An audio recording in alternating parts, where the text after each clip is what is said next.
may have seen this flag before, the "Don't Tread on Me" flag, the preferred decor of college frat houses. It's often seen on bumper stickers of NRA members' trucks and Tea Party patriots. But lately it's been the subject of controversy. The reason that they do not want the flag, the reason we do not want the flag displayed, is due to its origins with slavery and slave trade. This is a 12-year-old boy named Jaiden who was taken out of class at his charter school because he was caught with a backpack that had the patch of the Gadsden flag, also known as the "Don't Tread on Me" flag. When school administrators were asked to substantiate their claims that the flag had its origins in slavery, they cited a 2016 filing from the U.S. Equal Employment Opportunity Commission.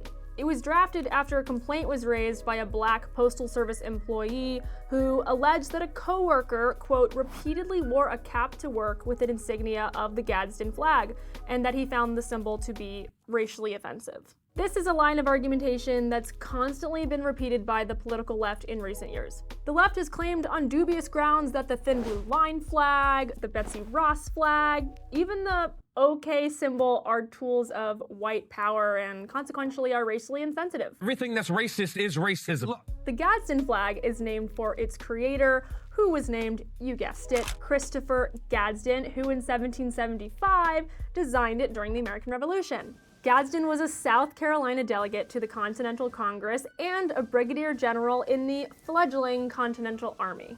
Authors E. Stanley Godbold Jr. and Robert H. Woody describe the symbolism of the flag. As a resident of the low country of South Carolina, Gadsden would have seen many rattlesnakes and have learned to treat them with respect. In Charleston, the rattlesnake was regarded as a noble and useful creature who warned his enemies before he struck. He attacked only in self-defense, but was always deadly. No more fitting symbol, the authors conclude, could have been found to express the mood of the Continental Congress. Rabble!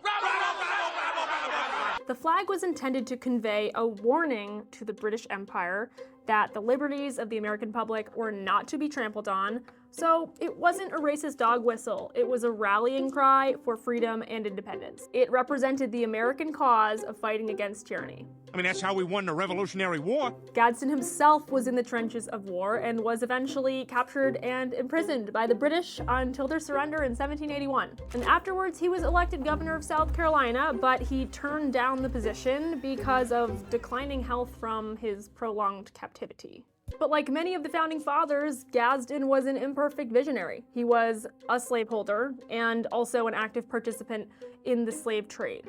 A merchant in South Carolina, he owned a wharf which functioned as a port through which many slaves from West Africa arrived. However, two things can be true at the same time. Gadsden was an invaluable contributor to the American Revolution, whose flag was deeply emblematic of the American cause for freedom and independence, and a deeply compromised individual. But it's an enormous stretch to suggest that the flag he created was rooted in slavery or racism, or that its use today is racist. Even the EEOC filing cited by Jaiden's school admits that the Gadsden flag originated in the Revolutionary War in a non-racial context, and the flag has been used to, quote, express various non-racial sentiments, naming the modern Tea Party movement, gun rights activism, and patriotic displays as notable examples. Thankfully, Jaiden got some vindication. His school's board of directors held an emergency meeting after the incident, and they concluded that Jaiden should be able to wear the patch on his backpack without penalty or interference. Look who's back! The board wrote in a statement, "From Vanguard's founding, we have proudly supported our Constitution, the Bill of Rights, and the ordered liberty that all Americans have enjoyed for almost 250 years. The Vanguard School recognizes the historical significance of the Gadsden flag and its place in history. This incident is an occasion for us to reaffirm our deep commitment to a classical education in support of these American principles." Meanwhile, while the left is busy attacking a flag from the American founding, the ever-evolving and super progressive pride flag has its own rotten connotations.